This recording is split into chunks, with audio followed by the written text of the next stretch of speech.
Geog A to Z supporting the National Festival of Fieldwork from the Geographical Association. Do join in. Today is T for traffic tally. So think about the environments near you, think about the streets, think about the design of those streets and how traffic is segregated. And we're going to be thinking of a wide range of different traffic today because, of course, one way that we often gather this data is through the tally charts, having children with clipboards standing at the side of the road. And clearly, this observation aspect, collecting the data for themselves, is really quite key. Your job is to then support them in analysing this and help to describe what they found so that the children really learn to notice the environment around them.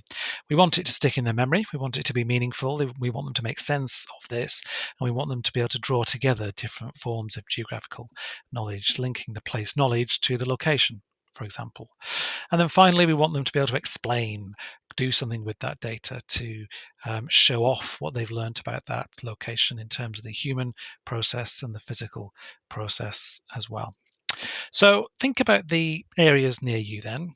Today we're going to be focusing particularly on, yes, cars, but also the other things that we find in our streetscapes as well. So we're thinking about walking and wheeling, as well as the road traffic as well, that we could look and find patterns and do some tallies for as well. So it's about people who are pedestrians, walkers, people pushing buggies maybe. Don't forget, we're probably going to be doing this survey during the school hours, so it's likely there will be lots of different users of the road who would not necessarily be noticeable by children at either end of the day when they're normally travelling. So it might be bus users, it might be emergency vehicles, delivery vehicles, plenty of those during the day. Trucks, maybe, lorries, delivery bikes, cyclists, of course, motorbikes, electric scooters, maybe increasingly, skateboards, possibly, maybe even a horse, maybe other sorts of wheeled vehicles, as well as people with disability aids as well. So all of these people are using the landscape, using the streets, using the parks that we might go to and do these surveys. So we need to remember it's much more than just the car. So we need to design some sort of format for these different people to be able to be counted and to be valued in terms of their use of these shared spaces that we have.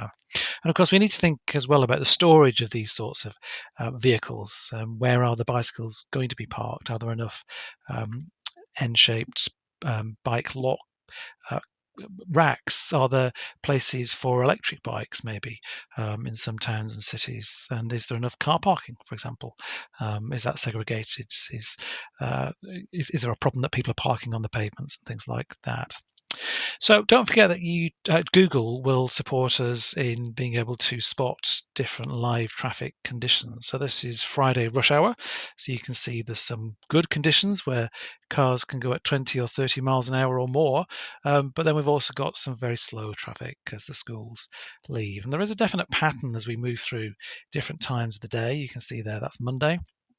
Rush hour, slightly less busy first thing in the morning, but there's a real pattern in terms of times in many towns and cities are around pick up and drop off points for schools. And we could ask the questions, is that the school's fault? Is that a lot of people are trying to move around first thing in the morning and later on in the afternoon? Is that something to do with people going to their jobs? There's all sorts of stories associated with this on these major main roads that are picked out on these Google maps that we could show to children. And then do comparisons, of course, with different places around the country. So the great resource today I want to share with you today is Telra. And this is a Dutch app that shares their data for their opportunities to see live traffic and traffic over time that they're gathering from lots of locations around the world, actually, but particularly in the UK as well. So it's this simple monitor that's stuck on a window, and it uses the camera to count the sorts of traffic. It analyzes those and works out what the traffic is. Now, these are only located in certain points, and this is clearly with the permissions of the people who own the properties. But increasingly, from what I can work out, some councils are using this to really come up with a valid way of, over time, over a longitudinal period, working out what's going where, what's happening on different routes. So it's worth tapping into this data, as I'll show you. So this is one particular location over a 24-hour period. And these are the percentages of different sorts of traffic. You could see there that it was split into 4 different categories. So I wonder if you can guess what those different amounts might well be referring to. So think about the main sorts of traffic that you might imagine on a road. So this is what on this particular road near me that I'll show you where it is, it absolutely found. So it spotted 412 pedestrians, 10% of the traffic, 1,000 interactions with bicycles, including me. That's a road I use. Quite exciting to realize you've been spotted by a hidden camera. Cars, 2,464, and amazingly, really surprising to me, 209 what they've described as heavy vehicles. So that's just a one-day snapshot. And of course, with this particular app, if you find a road near you or a road you want to look at, you could look at a 2-week period. Now, this is the road here, so you can kind of see the sort of landscape that it's on. And just from my kind of knowledge of this area, you've got this major A road that clearly would be something that might well be studied. But then you've got this cut through. I think the main reason for this being here is there's a bit of a rat run here. Other roads have been blocked off, other roads have been closed off, other roads are part of low traffic neighborhoods. But this is perhaps a road they're really thinking about because there's a big new school here, there's various other new developments near. They're really thinking, is this perhaps going to be the next one to channel through the main roads the kind of rat run traffic that kind of helps people cut through. And certainly when I'm traveling sometimes first thing in the morning, I really do see that.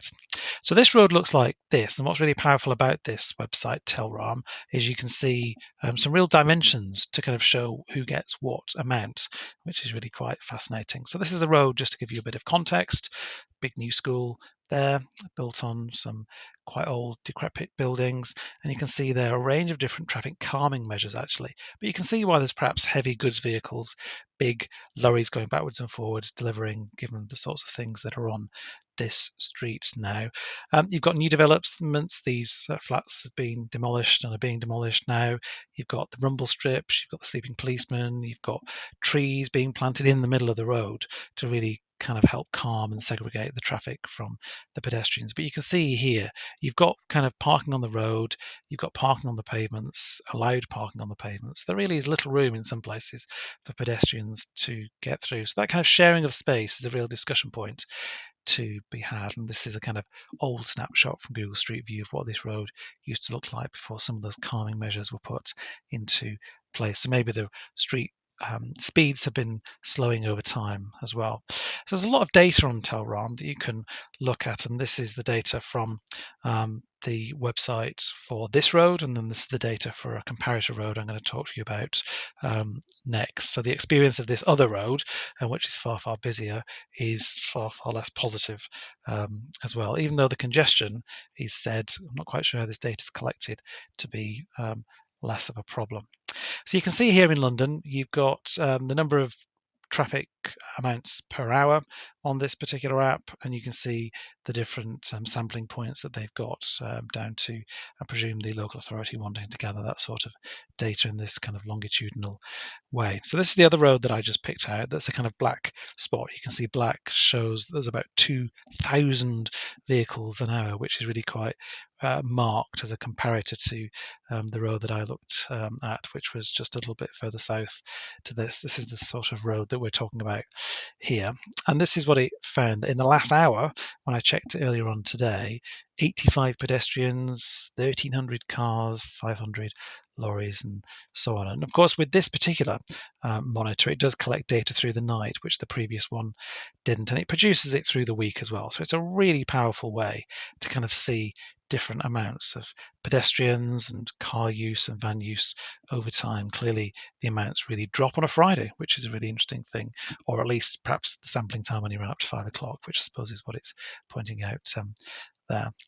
So these are the two roads compared for this kind of 14-day period. And you can see that my road down the bottom far less busy than this other road. So you can really think about how in your borough you might want to show some comparators. I mean, these are huge numbers. These are not appropriate numbers for primary school children, but you might use it for your own teacher subject knowledge. But even through the night, look at this, 85,000 different movements of vehicles through the night. It really is quite something. So finally, you can have all sorts of other data that you can find on this app as well. Telram, you've got the speed, average speeds. You've got daily overviews as well. It's really rich resource alongside some modal splits as well. You can see the kind of split between my road near me is very, very different. More pedestrians, interestingly enough, probably because of the secondary school. So again, there's the story of place that you need to try and work out. And then far fewer bicycles, interestingly, on this other lane here. So lots and lots that you can engage with on this. And of course, like I said, this app does have comparators through the world that you can tap into as well. So really, really rich source. Tomorrow, we're going to add to this sense of place in terms of local spaces by looking at more urban stories and the sorts of things that you can look at.